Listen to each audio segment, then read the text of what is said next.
ஹரி ஓம். அனைவருக்கும் நமஸ்காரம். இப்போ நம்ம சாந்தோக்கிய உபநிஷதம் பார்த்துக்கிட்டு இருக்கோம்.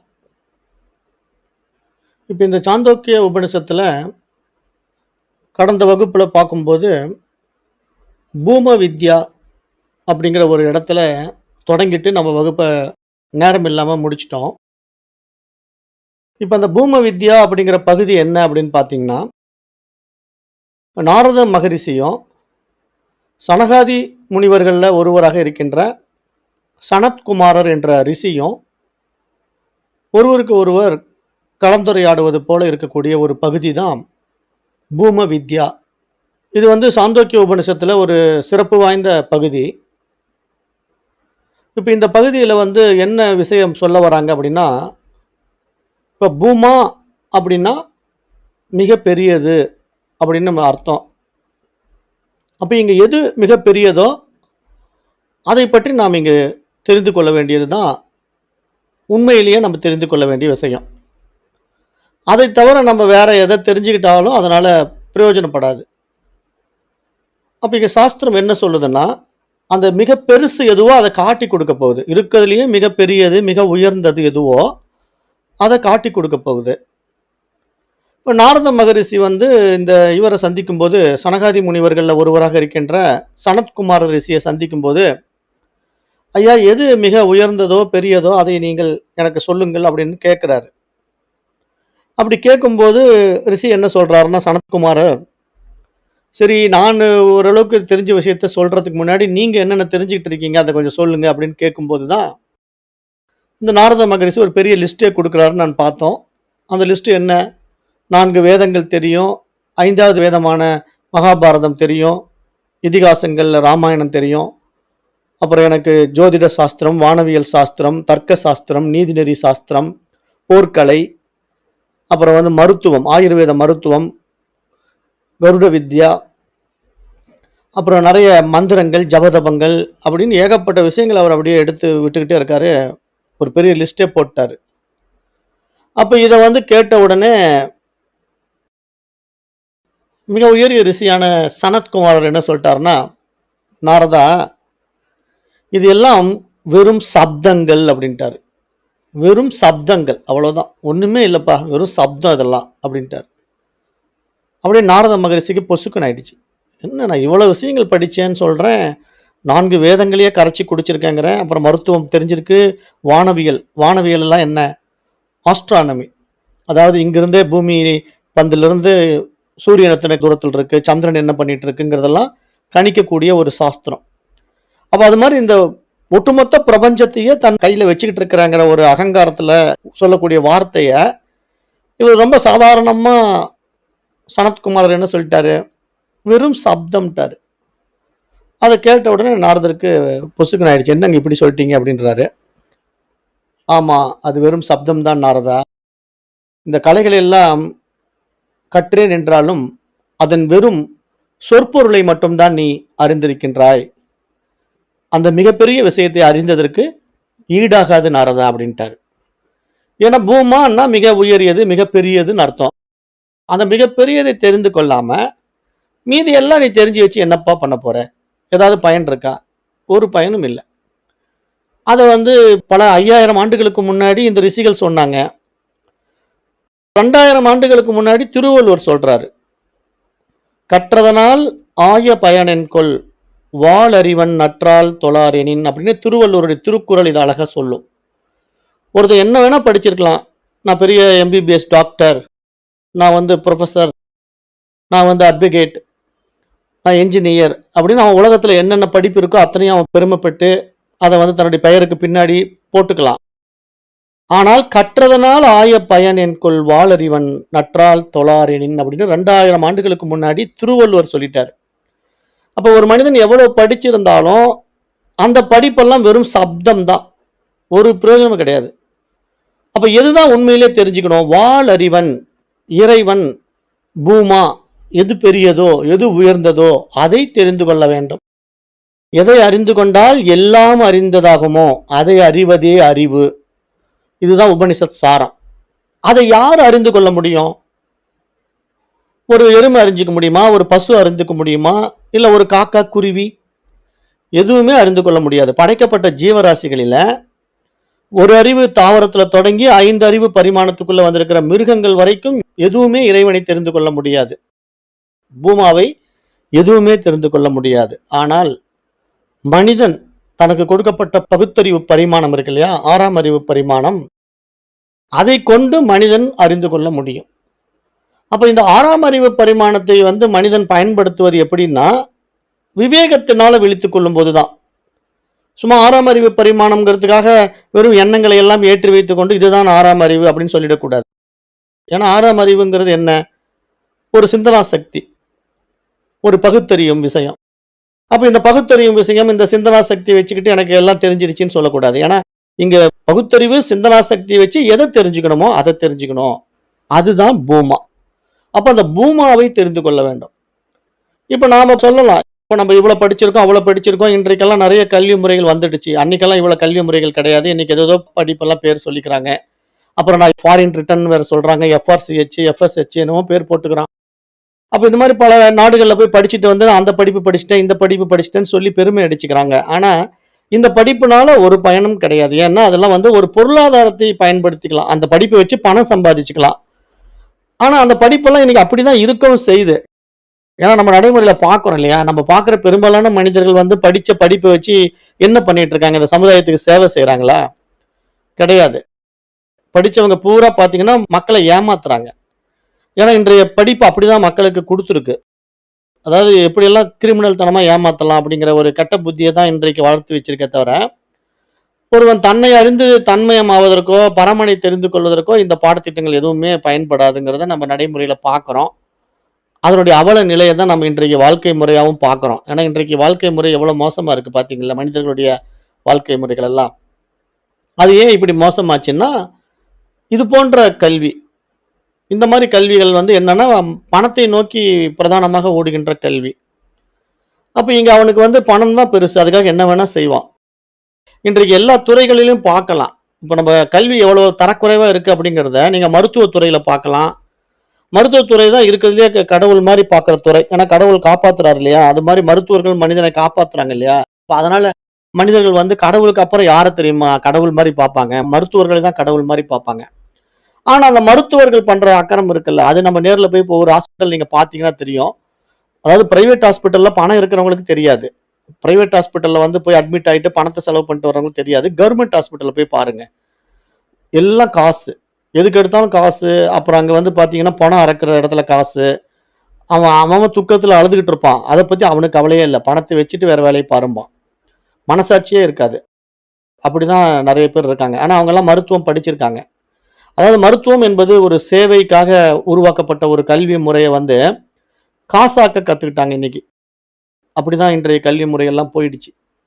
ஏன்னா எல்லாம் பணம். அதே மாரி கட்டடம் கட்டுறது, இப்ப இந்த கன்ஸ்ட்ரக்ஷன் லைன்ல பார்த்தீங்கன்னா, படிச்சுட்டு என்ஜினியரிங்ல சிவில் என்ஜினியரா வராங்க பார்த்தீங்களா? அவங்களும் எல்லாம் வந்து கலப்படம். சிமெண்ட்ல கலக்கிறது, இப்படி எல்லாம் ஊழல், லஞ்சம் தலை விரிச்சு ஆடுது. அப்புறம் பார்த்தீங்கன்னா, இப்ப கோயம்புத்தூர்ல இந்த மெட்ரோ இப்ப புதுசா போட்டுட்டு இருக்காங்க. மெட்ரோ துறை. அதாவது பெரிய பெரிய மேம்பாலமெல்லாம் கோயம்புத்தூர்ல கட்டிட்டு இருக்காங்க. இப்ப நான் ஒரு 15 வருஷமா கோயம்புத்தூர்ல பார்த்துட்டு இருக்கேன். எப்ப பார்த்தாலும் டிராஃபிக். ஏன்னா எல்லாம் வந்து மேம்பால பணி நடந்துட்டு இருக்கிறதுனால. இப்ப சமீபத்தில ஒரு நியூஸ் பார்த்தேன். அது என்ன அப்படின்னா, ஏன் நான் வந்து டாபிக் மாறி போறேன்னா, கல்விய பத்தி கொஞ்சம் பேசிட்டு போறேன். அவசரப்படாதீங்க. அதாவது இப்போ வந்து இந்த கோயம்புத்தூர்ல வந்து பார்த்தீங்கன்னா, மெயின் ஏரியா இருக்குல்ல, Avinashi main road. Avinashi main ரோட்ல ஒரு பெரிய 5 ஸ்டார் ஹோட்டல் இருக்கு. ரெசிடென்சி அப்படின்ட்டு ஒரு ஹோட்டல். ரெசிடென்சி. அந்த ஹோட்டல் வந்து பெரிய ஒரு இங்க கோயம்புத்தூர்லயே பெரிய ஹோட்டல். எல்லாம் பெரிய பெரிய ஃபாரினர்ஸ் வந்து அங்க தான் தங்குவாங்க. பெரிய பெரிய மந்திரிகளும் வந்து அங்க தான் தங்குவாங்க. அந்த ஹோட்டல் பக்கத்துல தான் அவினாசி ரோடுங்கிறதுனால அது பூரா வந்து மேம்பாலம் போயிட்டு இருக்கு. அந்த மேம்பாலம் போயிட்டு இருக்கிற இடத்துல அந்த பிரிட்ஜ வந்து நிறுத்துறதுக்கு வந்து தூண் வைப்பாங்க இல்லையா? கீழ பில்லர் இருக்கும். அந்த பில்லர் கட்டுவாங்க. அந்த பில்லர் என்ன பண்ணிட்டாங்கன்னா, கவர்ன்மெண்ட் வந்து அது சென்ட்ரல் கவர்ன்மெண்ட் ஸ்கீம் அது. பூரா அந்த பில்லர் கட்டுறது இந்த ஹைவேஸ் டிபார்ட்மெண்ட் அது. NH-47 டிபார்ட்மெண்ட் அது. அப்ப அந்த NH-47 உடைய ஹைவேஸ் டிபார்ட்மெண்ட்ல வந்து எவனோ ஒரு அதிகாரி கிட்ட இவன் யாரு? இந்த ரெசிடென்சி பெரிய பணக்காரன் இல்லையா? ரெசிடென்சின்னா யாரு? ஏதோ ஒரு அரசியல்வாதியா தான் இருக்கும். நிச்சயமா அது வந்து சாதாரண மனிதனா இருக்க முடியாது. பெரிய பெரிய ஹோட்டலெல்லாம் வந்து பெரிய பணக்காரங்க கையில தான் இருக்கும். அப்போ வந்து அந்த அதிகாரி கிட்ட கையூட்டு கொடுத்துட்டாங்க, லஞ்சம் கொடுத்து. அவங்க என்ட்ரன்ஸ்குள்ள போற இடத்துல வரக்கூடிய அந்த தூண் இருக்கு பாருங்க, அந்த மேம்பாலத்தினுடைய பில்லர், அந்த பில்லர் வந்து இடம் மாத்துறாங்க. அதாவது எக்ஸாக்டா வந்து கவர்மெண்ட்டுடைய அந்த சர்வே என்ஜினியர் வந்து 33 அடியில ஒரு பில்லர் வரணும். 33ங்கிற அடியில ஒரு பில்லர் வரணும். அதுதான் பிரிட்ஜுக்கு வந்து ஸ்ட்ரென்த். அந்த பிரிட்ஜ் கட்டணும்னா அந்த ஸ்ட்ரென்த் இருக்கணும். பட் இவன் என்ன பண்றான், லஞ்சத்தை கொடுத்து அந்த பில்லரை இடம் மாத்துறான். இவனுடைய என்ட்ரன்ஸை வந்து டிஸ்டர்ப் பண்ணக்கூடாது, இந்த ரெசிடென்சி ஹோட்டலுக்குள்ள போறதுக்குண்டான என்ட்ரன்ஸை டிஸ்டர்ப் பண்ணக்கூடாதுன்ட்டு பில்லர் இடம் மாத்துறான். அந்த பில்லருடைய அலைன்மெண்ட் மாறி போச்சு. ஒரு பக்கம் ஒரு பில்லர் 26 அடியிலேயே வந்துருது, இன்னொரு பக்கம் ஒரு பில்லர் வந்து 36 அடியில் தள்ளி போகுது. அப்ப 36 அடி தள்ளி போச்சுன்னா அங்க 26 எங்க 36 எங்க சம்பந்தம் இல்லாம பில்லர் இடம் மாறும்போது உங்களுக்கு பிரிட்ஜ் வந்து ஸ்ட்ரென்த் இருக்காது. ஏன்னா அந்த பிரிட்ஜ் எல்லாம் வந்து எக்ஸாக்டா அந்த அளவீட்டுல செஞ்சா தான் இது எத்தனையோ பொதுமக்கள் போற இடம் இல்லையா, அந்த பொதுமக்கள் போக வர்ற பிரிட்ஜ் ஏதாவது சரிஞ்சதுன்னா கீழே விழுந்ததுன்னா எத்தனை பேர் உயிர் போகும். இப்ப கூட சமீபத்துல குஜராத்ல ஒரு பழைய பிரிட்ஜ் இடிஞ்சு விழுந்து தண்ணியிலேயே விழுந்துருச்சு, எத்தனையோ பேர் செத்தாங்க. அப்ப இது மாதிரி பாருங்க, பொதுமக்களுடைய உயிருக்கு அக்கறை இல்லை, அக்கறையே கிடையாது. அவன் பொழைச்சா போதும், அவன் வாழ்ந்தா போதும். ஏன், அதான் கல்வி. இப்ப நான் கல்வியை பத்தி பேசிட்டு இருக்கேன். அதாவது எத்தனையோ பேர் எப்படி நாசமா போனா எனக்கு என்ன, என்னுடைய ரெசிடென்சி நல்லா இருக்கணும், என்னுடைய வாழ்க்கை நல்லா இருக்கணும் அப்படிங்கிற ஒரு கெட்ட புத்தியில அவன் காசை கொடுத்துருக்கான். இவனும் பில்லரை இடம் மாத்திட்டான். ஃபவுண்டேஷன்லாம் போட்டு பில்லர் வந்துருச்சு, பில்லர்லாம் போட்டாச்சு. அது யாரோ ஒரு சமூக சேவகன் அதை கண்டுபிடிச்சு அதை கோர்ட்ல கேஸ் போட்டு, அந்த கேஸ் இப்போ 1 இயருக்கு மேல நடந்து இப்பதான் அதுக்கு தீர்ப்பு வந்துருச்சு. நல்ல தீர்ப்பு, அருமையான தீர்ப்பு கோர்ட்ல கொடுத்துட்டாங்க. என்ன கொடுத்துட்டாங்கன்னா, அந்த அரசாங்கம் எப்படி திட்டமிட்டதோ அதுபடியே பில்லர் அமைக்கப்பட வேண்டும், பில்லர் இடம் மாற்றக்கூடாதுன்னு ஒரு தீர்ப்பு கொடுத்தாங்க. இது ஏதோ நல்ல ஜட்ஜ் இருந்திருப்பார் போல் இருக்கு, அவர் மூலமா நல்ல தீர்ப்பு கிடைச்சிருக்கு. அப்ப இது வரவேற்கத்தக்க விஷயம். அப்ப எதுக்கு இதை நான் சொல்றேன் அப்படின்னா, இப்ப கல்விங்கிற ஒரு விஷயத்துல நம்ம கற்றுக்கொள்வது எதுக்குன்னா, இந்த சமுதாயத்துக்கு நம்ம சேவை செய்யலைன்னா கூட பரவாயில்ல, உபத்திரம் பண்ணாமாவது வாழணும். அதாவது நம்ம படிச்ச படிப்பை வச்சுக்கிட்டு 4 பேருக்கு நம்ம நன்மை செய்யலைனாலும் பரவாயில்ல, கெடுதல் பண்ணாமையாவது நாம் அந்த கல்வியை பயன்படுத்தணும் இல்லையா. அந்த பயன்பாடு கூட இன்றைக்கு இல்லை, அவ்வளவு மோசமா போயிடுச்சு நம்முடைய கல்வி முறைங்கிறத உங்களுக்கு இங்க ஞாபகப்படுத்துறதுக்காக இந்த விஷயத்தை ஒரு எக்ஸாம்பிளா சொன்னேன். அப்ப இங்க வந்து நாரத மகரிஷி இந்த மாதிரி எல்லாம் எனக்கு தெரியும்னு சொல்லும்போது, இங்க சனகாதி முனிவர்கள்ல இருக்கக்கூடிய சனத்குமாரர் என்ன சொல்றாரு, இது வெறும் சப்தம் அப்பா, இதையெல்லாம் படிச்சு பிரயோஜனம் இல்லைன்ட்டாரு. இதை நல்ல நல்ல விஷயங்களை படிச்சிருக்காரு. நாரத மகரிஷி வந்து பிசிக்ஸ் படிக்கல, கெமிஸ்ட்ரி படிக்கல, சிவில் இன்ஜினியரிங் படிக்கல. அவர் வேதம் படிச்சிருக்காரு, உபனிஷதங்கள் படிச்சிருக்காரு, அவர் வந்து மருத்துவ சாஸ்திரங்கள் படிச்சிருக்காரு, வானவியல் சாஸ்திரங்கள் படிச்சிருக்காரு. அப்ப அப்படிப்பட்ட உயரிய விஷயங்களையே இங்கு வெறும் சப்தம் என்று மகான்கள் சொல்கிறார்கள் என்று பார்க்கும்போது, நாம் கற்றுக்கொண்டிருக்கிற கல்விக்கு என்ன பெயரு, அதை நான் என் வாயால சொல்லவே கூடாது, நீங்களே முடிவு பண்ணிக்கோங்க. அப்ப அப்படிப்பட்ட கல்வி முறை தான் இன்றைக்கு இருக்கு. அப்ப இங்க மகான்கள் ஞானிகள் வந்து இப்படி உயரிய விஷயத்தை சொல்லும் போது இந்த பூம வித்யா என்ன சொல்ல வருது அப்படின்னு பாத்தீங்கன்னா, இது ஒரு அருமையான விஷயத்த சொல்லுது. அதாவது இங்க வந்து சாக்கா சந்திர நியாயம் அப்படிங்கிற ஒரு அடிப்படையில பேசும். சாக்கா சந்திர நியாயம்னா என்னன்னா, சாக்கான்னா கிளை, அதாவது ஒரு மரத்தினுடைய கிளையை வச்சுக்கிட்டு நம்ம வந்து இந்த 3ஆம் பிறையை எப்படி சொல்லி கொடுப்போம். இப்ப நீங்க வந்து ஒரு சின்ன குழந்தைகிட்ட போய் கண்ணு 3ஆம் பிறை தெரியுதா பார்த்துட்டு வாடாம்பாங்க அம்மா. உடனே அவன் போய் பார்த்துட்டு வந்து, அம்மா தெரியலையம்மா, எங்க இருக்குன்னு கண்டுபிடிக்க முடியலம்மா. சரி வாடா நான் காட்டி தரேன்னு சொல்லிட்டு அம்மா கூட்டு வந்து என்ன பண்ணுவா, ஒரு மரத்துக்கிட்ட நிக்க வைப்பா. நில்லுடா இந்த இடத்துல நிற்பான். பாரு அந்த மரம் தெரியுதாடா, தெரியுதுமா. பாரு அந்த மரத்துல மேல பாரு, உனக்கு 3ஆவது கிளை தெரியுதா, எண்ணி பாரு, 1 2 3. ஆமாம்மா 3ஆவது கிளை தெரியுது. சரி அந்த 3ஆவது கிளையில பாரு, அந்த ஓரத்துல கார்னருக்கு வாவேன், அங்க ஒரு இலை தெரியுதா, தெரியுதுமா. அந்த இலைக்கு பக்கத்துல பாரு, லேசா அப்படியே ஒரு நிலவு பிறை தெரியும் பாரு அப்படின்னு காட்டி கொடுப்பா. இவனும் அந்த பையனோட பையனா பக்கத்துல உட்காந்து அந்த பையனோட கன்னத்துல இவளுடைய கன்னத்தை வச்சு ஒட்ட வச்சு, ஏன்னா 2 பேருக்கும் ஒரே வியூ இருக்கணும் இல்ல, இவன் எங்கேயோ இருந்துட்டு அவன் எங்கேயோ இருந்து சொன்னா அந்த வியூ செட் ஆகாது. அதுதான் அந்த தாய்மை உணர்வு. அப்ப அந்த வியூ என்னன்னா, தனக்கும் பையனுக்கும் ஒரே மாதிரி வியூ இருக்கணும்ட்டு அந்த பையனோட கன்னத்துல இவளுடைய கன்னத்தை ஒட்ட வச்சு 2 பேரும் ஒரே வியூல நின்று பாரு, இப்ப அந்த இலைக்கு பக்கத்துல தெரியுதான்னு காட்டி கொடுப்பா பாருங்க. அவன் இப்ப பாத்துட்டோமா பிற தெரிஞ்சிருச்சின்னு சந்தோஷத்துல துள்ளி குதிப்பான். அப்ப இது மாதிரி ரிஷிகள், இப்ப நான் சொல்ற வர்ற அந்த ஓமானம், ரிஷிகள் அப்படி காட்டி கொடுக்கிறார்கள், இறைவனை அப்படி காட்டி கொடுக்கிறார்கள். ஏன்னா இறைவனை வந்து நீங்க புரியல, அப்படி தெரியல, இப்படி தெரியல, எங்க தெரிய மாட்டேங்குதுன்னு சொல்லி புலம்பாதீங்க. உங்களுக்கு நான் ஸ்டெப் பை ஸ்டெப்பா சொல்லித்தரேன் அப்படின்ட்டு சாக்கா சந்திர நியாயம் அப்படின்ட்டு ஒரு அருமையான வழிமுறைய அந்த காலத்துல பயன்படுத்தியிருக்காங்க. மூன்றாம் பிறையை பார்ப்பதற்காக ஒரு மரக்கிளையை காட்டி, அந்த மரக்கிளையிலே இருக்கின்ற ஒரு இலையை காட்டி, அந்த இலைக்கு அருகிலே இருக்கின்ற பிறையை காட்டுகின்ற ஒரு நியாயம். அது வந்து சாக்கா சந்திர நியாயம் என்று பெயர். அது மாதிரி ஒரு விஷயத்தை இங்க சாஸ்திரம் குழந்தைக்கு சொல்லிக் கொடுக்குற மாதிரி சொல்லிக் கொடுக்குது. கடவுளை பத்தி சொல்லிக் கொடுக்குது. இறைவன் எப்படிப்பட்டவன் அப்படிங்கிறத காட்டி கொடுக்குது. அதுதான் நம்முடைய சனாதன தர்மம். நம்முடைய சனாதன தர்மம் அப்படி ஒரு உயரிய தர்மம். அப்ப அதுதான் இங்க வந்து நம்ம இந்த அளவுக்கு நம்முடைய தர்ம வாழ்க்கையை வாழ வச்சிருக்கு. சமுதாயத்துல இன்றும் அந்த நியாயம் சாகாம இருக்கு. அதுதான் இங்க வாழ்க்கை. ஏன்னா ஒரு பக்கம் பாருங்களேன், கெட்டவன் வந்து அந்த பிரிட்ஜினுடைய அந்த பில்லரை இடம் மாத்தினான். இன்னொரு பக்கம் நல்லவன் வந்து தீர்ப்பு கொடுத்துட்டான். அது இடம் மாறக்கூடாது, சரியாகத்தான் அமைக்கப்பட வேண்டும்னு ஒரு ஜட்ஜ்மெண்ட் கொடுத்துட்டான். அப்போ ஒருத்தர் கெட்டவனா இருந்தா இன்னொருத்தர் நல்லவன் இருக்கிறான் பாருங்க. அதுதான் பேலன்சிங்னு சொல்றோம். இங்க வந்து இயற்கை வந்து தன்னை சமன்படுத்தி கொண்டே இருக்கும். இயற்கையை வந்து யாராலையும் ஜெயிக்கவே முடியாது. ஏன்னா இயற்கை தான் இறைவன். அப்ப நீங்க என்ன அக்கிரமம் பண்ணாலும் அந்த அக்கிரமத்துக்கான அழிவை அவர்கள் அடைய வேண்டும். இப்ப சமீபத்துல பார்த்தோம் ஹிமாலயாவில் பார்த்தீங்கன்னா மக்கள் வந்து ஒரு டூரிஸ்ட் ஸ்பாட்டா பண்ணிட்டானுங்க. ஹிமாலயா வந்து எல்லாமே டூரிஸ்ட் ஸ்பாட் ஆயிடுச்சு. இப்போ ஹிமாலயா மட்டும் இல்ல, இன்னைக்கு எல்லா கோயில்களுமே டூரிஸ்ட் ஸ்பாட் ஆயிடுச்சு. அப்படிதான் இன்னைக்கு இருக்கு. அப்ப அந்த டூரிஸ்ட் ஸ்பாட்ல என்ன பண்ணிட்டானுங்கன்னா, எத்தனையோ பல வருடங்களாக நிறைய லாட்ஜுங்க எல்லாம் கட்டிட்டானுங்க. நிறைய ஹோட்டல்ஸ் எல்லாம் கட்டி எல்லாம் சாப்பாடு அங்க வர்றவனுக்கு எல்லாம் தங்குறதுக்கு லாட்ஜ் இப்படியே கட்டி கட்டி கட்டி என்ன பண்ணிட்டானுங்க, அதாவது நதியினுடைய பாதையை ஆக்கிரமிச்சுட்டானுங்க. அதாவது கங்கை நதி உற்பத்தி ஆகி அங்க மேல இருந்து இமயமலை மேல் பகுதியிலிருந்து அது கிளம்பி வரக்கூடிய நதி பாதைய இவனுங்க ஆக்குப்பை பண்ணிட்டானுங்க, அடைச்சிட்டானுங்க. அடைச்சிட்டானுங்கன்னா இதனுடைய கண்ணோட்டம் என்ன, இந்த மனிதர்களுடைய முட்டாள்தனம் என்ன? அது என்னங்க, மிஞ்சி மிஞ்சி போனா ஒரு 50 அடி அகலத்துல பாயுமா? நாம ஒரு 200 அடி 300 அடி அகலம் விட்டுருக்கோம் போதும் அப்படின்னு நினைச்சிட்டானுங்க. அப்படின்னு நினைச்சிட்டு அந்த நதி பாதையில ஒரு 200 அடி 300 அடி டிஸ்டன்ஸ் விட்டுட்டு இந்த பக்கமும் நிறைய வீடுங்க, அந்த பக்கமும் நிறைய வீடுங்க. ஆனா இயற்கை அன்னை அதை அனுமதிப்பாளா? திடீர்னு வந்து ஒரு பயங்கரமான இடி மின்னலோட மழை. அதுக்குதான் நம்ம மேக வெடிப்புன்னு ஒரு பேர் வச்சிருக்காங்க. இப்பெல்லாம் வந்து அதை மேக வெடிப்புன்னு சொல்றாங்க. மேக வெடிப்புனா என்னன்னா, திடீர்னு அந்த மேக வெடிப்பு உண்டாகும் போது கண்டினியூஸா மழை, ரொம்ப பயங்கரமான மழை. அது அந்த எத்தனையோ மில்லிமீட்டர் அது பெய்யும். சாதாரண மழையெல்லாம் கிடையாது, அடிச்சு தள்ளும் அந்த மழை.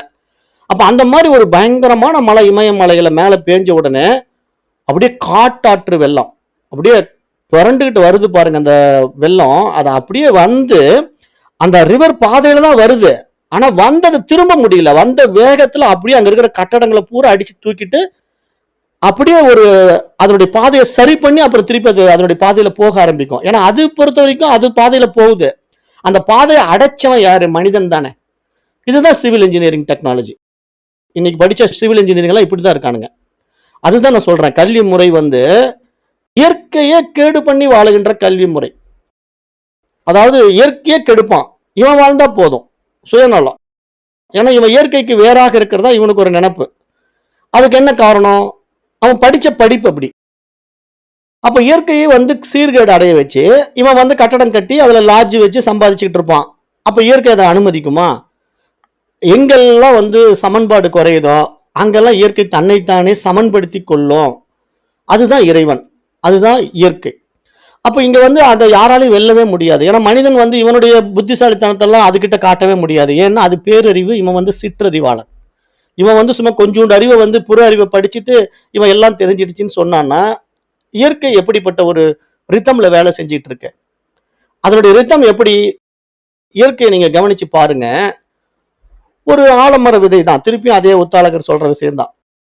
ஒரு ஆலமர விதை எடுத்து கண்ணில் பாத்தீங்கன்னா ஒரு சின்ன உருண்டையாட்டம் வச்சு விளையாடிக்கிட்டு இருக்கிற மாதிரி ஒன்று இருக்கு. அந்த உருண்டைக்குள்ள ஒரு அறிவு இருக்குங்க. ஆலமர விதையை வந்து உடைச்சு பார்த்த உடனே அவங்க அப்பா சொல்றாரு, அந்த துகள் இருக்குல்லப்பா, அந்த துகளை எடுத்து 2ஆ நறுக்குனியான்னு கேட்டாரு. ஆமாப்பா, அந்த சிறிய துகள் எடுத்து நான் 2ஆ நறுக்குனேன். அதுக்குள்ள என்ன பார்த்த? ஒண்ணுமே பார்க்கல. ஆனா ஒண்ணுமே இல்லையே, சூன்யம். ஆனா அதுல ஒரு அறிவு இருக்குங்க. அது என்ன பண்ணுது தெரியுமா? அதை மண்ணுக்குள்ள வச்ச உடனே அந்த அறிவு 2 இலைய விடுதுங்க. திடீர்னு அந்த விதையில இருந்து 2 ஒரு சின்ன தண்டு வருது. அந்த தண்டுல இருந்து 2 இலை வருது. அந்த இலையில நிறைய பகுதிகள் இருக்கு. அதுல பச்சையம் நிறம் இருக்கு. அப்புறம் அந்த இலை அப்படியே வளர்ந்து ஒரு கிளை ஆகுது, அந்த கிளை மரமாகுது, மரத்திலிருந்து இலைகள், காய்கள், பூக்கள், கனிகள், அப்படி ஏகப்பட்ட விஷயங்கள்லாம் அதனால படைக்க முடியுதுங்க. அப்ப எப்படிங்க அது சாத்தியம்? ஒரு சின்ன விதை, அதுக்குள்ள இருந்து ஒரு பிரம்மாண்டமான ஒரு ஆலமரத்தை உருவாக்குறதுக்கான ஒரு அறிவு யாருங்க கொடுத்தா அதுக்குள்ள? அது இப்படிதான் டிசைன் பண்ணிருக்கு பாருங்க. இப்படி இந்த பக்கம் கிளையை போட்டும், அந்த பக்கம் ஒரு கிளை போட்டும், அந்த கிளையில இலை இப்படி வரட்டும், அந்த இலைக்கு பக்கத்துல இப்படி ஒரு பூ, அந்த பூவுல ஒரு அழகு. அந்த பூவை எடுத்து நீங்க பாத்தீங்கன்னா, அந்த பூவை வந்து நீங்க ஜஸ்ட் கையில எடுத்து அப்படி பாத்தீங்கன்னா, அதுல மகரந்த தூள், அதை சுற்றி அழகான இதழ்கள், அந்த இதழ்கள் எல்லாம் பாத்தீங்கன்னா ஒரு என்ஜினியர் கூட அப்படி டிசைன் பண்ண முடியாது. இப்ப நீங்க எல்லாம் கூட பாத்தீங்கன்னா எம்ப்ராய்டரிங் ஒர்க் பண்ணா கூட எவ்வளவு கஷ்டப்பட்டு எம்ப்ராய்டரிங் ஒர்க் பண்ணணும். நீங்க வந்து ஒரு புடவையிலயோ ஒரு சாரியில ஏதாவது பண்ணும்போது பாத்தீங்கன்னா கஷ்டப்பட்டு எம்ப்ராய்டரிங் பண்ணி அந்த டிசைன் நீங்க உருவாக்குவீங்க. ஆனா இயற்கை பாருங்களேன், அந்த பூவை தானாவே டிசைனை உருவாக்கி இருக்கு. அப்ப இதெல்லாம் எப்படி சாத்தியம்? இதுதான் அறிவு. அப்ப இறைவன் எப்படி அறிவா இருக்கிறான் அப்படிங்கிறதுக்கு இது ஒரு அடையாளம். நான் இங்க சொல்லிட்டு இருக்கேன். நான் சொல்றதெல்லாம் வந்து அந்த பேர் அறிவை பத்தி பேசிக்கிட்டு இருக்கேன். அது வந்து ஒரு சாதாரண அறிவு கிடையாது. பூமா பூமா பூமானா மிக பெரியது, மிக உயர்ந்தது அப்படிங்கிற ஒரு அருமையான விஷயத்தை இந்த பூம வித்யா பேசிக்கிட்டு இருக்கு. அப்ப அப்படிப்பட்ட ஒரு அறிவு, எல்லாவற்றிலும் அறிவு, எங்கும் அறிவு, எதிலும் அறிவு, எல்லையில்லாத அறிவு. அப்ப அப்படி ஒரு அறிவை வச்சுக்கிட்டு இருக்கிற அது கிட்ட போய் இவன் அல்ப அறிவு, இவனுடைய அல்ப அறிவு என்ன? மனிதனுடைய அல்ப அறிவு வந்து புற விஷயம். ஒரு சயின்ஸை படிச்சுட்டா பெரிய சயின்டிஸ்ட் நினைச்சுக்கிறான். ஒரு டாக்டருக்கு படிச்சுட்டா இந்த கடவுளை ஆயிட்ட மாதிரி அவன் நினைச்சுக்கிறான். அப்படியே நான் மருத்துவம் படிச்சுட்டா நான் எல்லாரையும் காப்பாத்திடுவேன்னு நினைக்கிறான். ஏன் எல்லாரையும் காப்பாற்ற முடியல? அது முடிவு பண்ணணும். நீ காப்பாத்துறியா காப்பாற்ற கூடாதான்னு அது முடிவு பண்ணணும். அப்பதான் இதெல்லாம் நடக்கும். அப்ப எல்லாமே அதனிடத்தில் இருக்கு. அப்ப அதனிடத்துல போகணும்னா நாம எப்படி மாறணும்? நம்முடைய தகுதியை எப்படி நம்ம உயர்த்திக்கணும்? அந்த பாதைக்குள்ள பயணம் பண்றத இங்க ரிஷிகள் சொல்லி கொடுக்குறாங்க. அப்படிப்பட்ட ஒரு உயரிய விஷயத்தை, பிரம்ம ஞானத்தை அடைய வேண்டும் என்றால் குருவின் உபதேசம் மூலமாகத்தான் முயற்சி செய்ய வேண்டும். அதுதான் பூம வித்யா. பூம வித்யாவுடைய முக்கிய நோக்கம் என்ன அப்படின்னா, சும்மா நாரதர் தானாவே நாலேஜ் கேதர் பண்ணிட முடியாது. நாரதருக்கு வந்து சாஸ்திரங்கள் தெரியலாம், புராணங்கள் தெரியலாம், அவருக்கு வந்து வானவியல் சாஸ்திரம் தெரியலாம், ஆயுர்வேத மருத்துவம் தெரியலாம். ஆனா அதெல்லாம் நாலேஜ், வெறும் சப்தம். அப்ப நான் எதை தெரிஞ்சுக்கணும்? எதை தெரிந்து கொண்டால் எல்லாம் தெரிந்ததாகுமோ அதை தெரிந்து கொள்வதற்கு குரு தேவை. அந்த குரு தான் இங்க யாரு? சனகாதி முனிவர்கள் ஒருவராக இருக்கின்ற சனத்குமாரர். அப்ப இது மாதிரி ஒரு குருவை நாட வேண்டும். அந்த குருவை நாடுவதற்கு வருகின்ற மாணவன் எப்படிப்பட்டவன் அதை பாருங்க. சும்மா நீங்க வந்து சாஸ்திரங்களை சாதாரணமா எடை போட்டக்கூடாது. இந்த உபனிஷத்தெல்லாம் ஒரு சாதாரண விஷயம் கிடையாது. குருவை நாடி வருகின்ற மாணவனே ஒரு பெரிய பாண்டித்யம் பெற்றவன், சாதாரண மாணவன் கிடையாது. வருகின்ற நாரதன் வந்து எல்லாம் தெரிந்தவன். ஆனால் அவனே வந்து யாருக்கிட்ட வந்து சரண்டர் ஆகிறான்? சனகாதி முனிவர்களில ஒருவராக இருக்கின்ற சனத்குமாரர் இடத்துல சரண்டர் ஆகிறான். அப்ப இங்க குரு சிஷ்ய உறவு எப்படிங்கிறத நீங்க இந்த இடத்துல புரிஞ்சுக்கணும். அதுக்காக இங்க பூம வித்யா பேசுது. பூம வித்யா வந்து எப்படி பேசுதுன்னா, குருங்கிறவர் வந்து ஒரு மாணவனை இருளிலிருந்து ஒளிக்கு கொண்டு செல்கின்றார். அப்ப இருளிலிருந்து ஒளிக்கு கொண்டு செல்பவர் தான் குரு. அப்ப அப்படிப்பட்ட குருவை நாம் அடைய வேண்டும். அப்படி அடைந்து விட்டால் மட்டும் போதாது, அந்த குருவின் உபதேச மூலமாக நாம் முயற்சி செய்ய வேண்டும். சும்மா எல்லாம் வந்துடாது. அப்ப அது மாதிரி இங்க வந்து பூம வித்யா மிக அருமையான விஷயங்களை எடுத்து சொல்லுது. குருவினிடம் எப்படி செல்ல வேண்டும் என்பதையும் இங்க எடுத்துரைக்கிறது. குருவை பார்க்க போறதுன்னா எப்படி அவர் இடத்துல போகணும் அப்படிங்கிற எல்லா விஷயங்களும் இங்க இந்த பூம வித்யா பேச போகுது. அப்ப இந்த பூம வித்யால வந்து நாரதர் வந்து சனத்குமாரர் என்கின்ற குருவை அடைந்து, பகவானே ஆத்ம ஞானத்தை எனக்கு உபதேசம் செய்யுங்கள் என்று கேட்கிறார். சனத்குமாரரும் அதற்கு இசைந்து, நாரதா, முதலில் நீ எதையெல்லாம் அறிந்து வைத்திருக்கிறாய் என்று எனக்கு சொல். நான் அதையெல்லாம் தவிர்த்து அதற்கு மேலானதை உனக்கு உபதேசிக்கிறேன் என்று கூறினார். ஏன்னா உனக்கு என்னென்ன தெரியும்னு தெரிஞ்சுக்கிட்டா நான் டைம் வேஸ்ட் பண்ண வேண்டியதில்லப்பா. உனக்கு வேதம் தெரியுமா? சரி, அப்ப நான் வேதத்தை எடுக்க வேண்டாம். உனக்கு ஆயுர்வேத மருத்துவம் தெரியுமா? அப்ப நான் ஆயுர்வேத மருத்துவம் பத்தி பேச வேண்டியதில்லை. அப்புறம் உனக்கு என்னென்ன தெரியும் சொல்லிடு. எல்லாம் சொல்லிட்டீங்கன்னா உனக்கு தெரியாத விஷயத்த மட்டும் நான் டைரக்டா சொல்லி கொடுத்துட்டு போறேன் அப்படின்னு அவர் வந்து நாரதர்கிட்ட சனத்குமாரர் சொல்றதுனால, நாரதர் தனக்கு தெரிஞ்ச விஷயங்களை பூரா எடுத்து இவர்கிட்ட சொல்றதுனால, இவர் அதை கேட்டுட்டு இவ்வளவு விஷயங்களை தெரிஞ்சு வச்சிருக்கிற, ஆனா இதெல்லாம் வெறும் வார்த்தைகள் தான் என்று நீ அறிந்து கொள்வாயாக அப்படின்னு ஒரு அருமையான உபதேசத்தை சனத்குமாரர் வந்து நாரதர்கிட்ட சொன்ன உடனே நாரதர் அப்படியே சாஷ்டாங்கமா அவருடைய காலில் விழுந்து, ஐயனே, இவைகளெல்லாம் வெறும் வார்த்தைகள் தான் என்று நான் அறிந்து கொண்டேன். ஆகவே தாங்கள் அந்த உயரிய வித்தையை, அந்த பூமாவை எனக்கு காட்டிக் கொடுங்கள் என்று வேண்டுகிறார். அது உங்களை போன்ற ஞானிகள் மூலமாகத்தான் நான் உணர முடியும். ஆகவே தாங்கள் எனக்கு இதை அவசியம் உங்கள் திருவாய் மலர்ந்து இதை வெளிப்படுத்த வேண்டும் என்று வேண்டிக் கொண்டார். ஏனென்றால் இங்க ஆத்மாவை அறிந்தவன் எல்லா துயரங்களையும் வென்றவன் ஆகின்றான். ஐயனே, நான் மிகவும் ஆழ்ந்த துயரத்தில் இருக்கின்றேன், என்னை இந்த துயரத்திலிருந்து காப்பாற்றுவீர்களாக என்று நாரத மகரிஷி வேண்டினார் என்று இந்த இடத்துல பார்க்கிறோம். இப்ப பாருங்களேன், இப்ப நாரத மகரிஷி வந்து சனகாதி முனிவராக இருக்கின்ற சனத்குமாரர் இடத்துல போய் கேட்கும்போது, நான் துயரத்தில் இருக்கிறேன்ங்கிறாரு பாருங்க. துயரத்தில் இருக்கிறேன்னு யார சொல்லுவாங்க? ஒரு சராசரி மனிதன் தான் சொல்லுவான், நான் துயரத்தில் இருக்கிறேங்க, எனக்கு பிரச்சனைங்க, என்னால பிரச்சனை விடுபட முடியலைங்கன்ட்டு. ஆனா இப்ப நாரதர் வந்து ஒரு சராசரி மனிதன் கிடையாது. அவர் வந்து பல விஷயங்களை கற்று வைத்திருக்கிற ஒரு பாண்டித்யம் பெற்றவர். அவருக்கு 4 வேதங்கள் தெரியும், ரிக்கி, அஜுர், சாம, அதர்வனம் தெரியும், மந்திரங்கள் தெரியும், மற்ற சாஸ்திரங்கள் எல்லாம் கரைச்சி குடிச்சிருக்காரு, மருத்துவம் தெரியும். ஆனாலும் நான் வேதனையில் இருக்கின்றேன்னு சொல்றாருன்னா என்ன பாயிண்ட் இங்க புரிஞ்சுக்கணும்னா, இறைவனை ஒருவன் அறிந்து கொள்ளவில்லை என்றால் அவனுக்கு துயரம் தீராது. இதுதான் பாயிண்ட். அதுக்காக இந்த இந்த இடத்துல ஹைலைட் பண்றாங்க, மகான்கள் வந்து இந்த இடத்துல ஹைலைட் பண்ணி காட்டுறாங்க. நீங்க உலகத்துல எதை வேணா படிச்சு வச்சிருக்கலாம், அத்தனை வித்தைகளும் நீங்க தெரிஞ்சு வச்சிருக்கலாம், 64 கலைகள் நீங்க கற்று வச்சிருக்கலாம். ஆனா 64 கலைகளும் கற்று வைத்த ஒரு பாண்டித்யம் பெற்ற பண்டிதனாக நீங்க இருந்தாலும் கூட உங்களுக்கு துயரம் இருக்கத்தான் செய்யும். ஏன் துயரம் இருக்கு தெரியுமா? நீங்க இறைவனை அறியவில்லை, கடவுளை அறியவில்லை, பிரம்மத்தை அறியவில்லை. அதனால உங்களுக்கு துயரம் இருக்கத்தான் செய்யும்.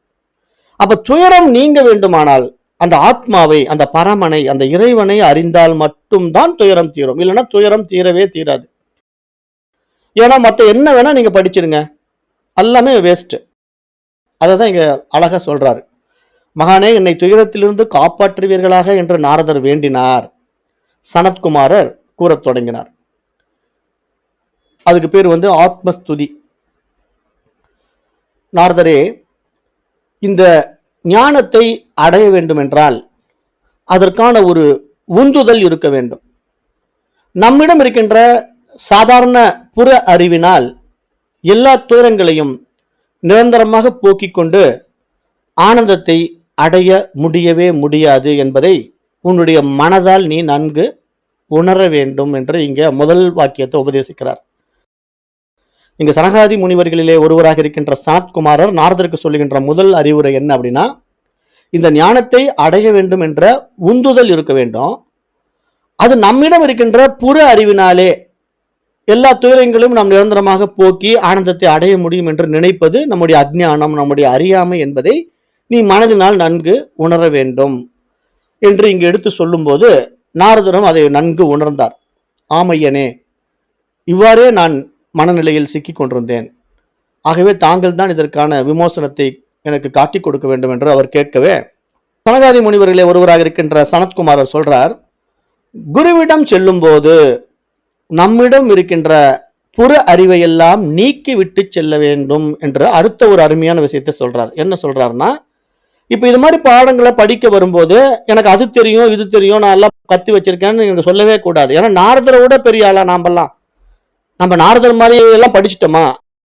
எல்லாம் படித்த பண்டிதனாக இருக்கின்ற நாரதனே எனக்கு எல்லாம் சப்தங்கள்னு அவர் குரு சொல்லிட்டாருங்கும் போது நம்ம இதை கேட்ட உடனே நமக்கு என்ன தோணணும்? எனக்கெல்லாம் ஒண்ணுமே தெரியாதுங்கன்னு தான் சொல்லணும். ஏன்னா எனக்கு எல்லாம் தெரிஞ்சிருச்சு, நீங்க சொல்றதுக்கு என்ன இருக்குது? ஒண்ணுமே தெரியாதுங்க, நீங்க தான் சொல்லி கொடுக்கணும் அப்படின்ட்டுதான் நம்ம குரு கிட்ட போகணும். எனக்கு எதுவுமே தெரியாது ஐயனே, நீ கற்றுக் கொடுங்க, நீங்க சொல்றதை வச்சு நான் தெரிஞ்சுக்கிறேன்ட்டு நம்மள முழுமையாக குருவின் இடத்துல ஒப்படைக்க வேண்டும்.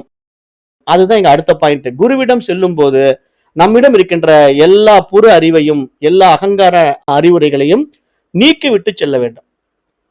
ஒருவன் ஒரு பிறவியில் ஒரு விஷயத்தில் தான் நிஷ்டை அடைய முடியும். அந்த ஒரே ஒரு விஷயம் என்ன தெரியுமா? ஆத்மாவை அறிந்தவன் மட்டும்தான் நிஷ்டை அடைய முடியும். நிஷ்டைனா என்ன? தன்னுடைய சொரூபம், ஆனந்த நிலை, தன்னுடைய இருப்பு, தன்னுடைய இருப்புக்குள்ள போக முடியும். ஏன்னா நிஷ்டைன்னா அப்படியே அமர்ந்து விடுவது. நிஷ்டையில் உட்காந்துரும் சொல்றோம்ல, நிஷ்டைன்னா அவர் நிஷ்டையில் இருக்காருங்க, அவர் தொந்தரவு பண்ணாதீங்கன்னு சொல்லுவோம். அந்த வார்த்தை, நிஷ்டைங்கிற வார்த்தையினுடைய பொருள் என்ன அப்படின்னா இருப்புன்னு பேரு. இருப்பு. அவ்வளவுதான். அது அப்படியே இருக்குது. அது அது அசையாது. அப்படியே அது தன்னில் தானாய், தன்மயமாய், தனித்துவமா இருக்கும். அப்ப அந்த நிஷ்டையை நம்ம அடையணும் அப்படின்னா, அது ஒரே ஒரு விஷயத்துல அடைய முடியும். அது என்ன தெரியுமா? அது இறைவனை, பிரம்மத்தை, ஆத்மாவை உணரும்போது மட்டும் தான் நம்ம அந்த பிரம்ம நிஷ்டன் ஆக முடியும். பிரம்மனிஷ்டன் அப்படிங்கிற வார்த்தை அதுதான். பிரம்மத்தை உணர்ந்தவன் பிரம்மனிஷ்டன். அப்ப அந்த பிரம்மனிஷ்ட தன்மையை நம்ம அடையணும். அப்ப அந்த பிரம்மனிஷ்டனா நம்ம மாறாம இந்த உலகத்துல வேற நீங்க என்ன பண்ணிட்டு இருந்தாலும் அவைகள் எல்லாம் நமக்கு ஒரு சோகத்தை கண்டிப்பாக கொடுக்கும். கண்டிப்பாக கொடுக்காமல் இருக்கவே இருக்காது. நீங்க எந்த ஒரு விஷயத்தை கத்துக்கிட்டாலும் அந்த கல்வியினால உங்களுக்கு கஷ்டம் வரும். அடுத்த வகுப்புல இதனுடைய கண்டினியூட்டி தொடங்குவோம். நன்றிங்க. ஓம் தத் சத்.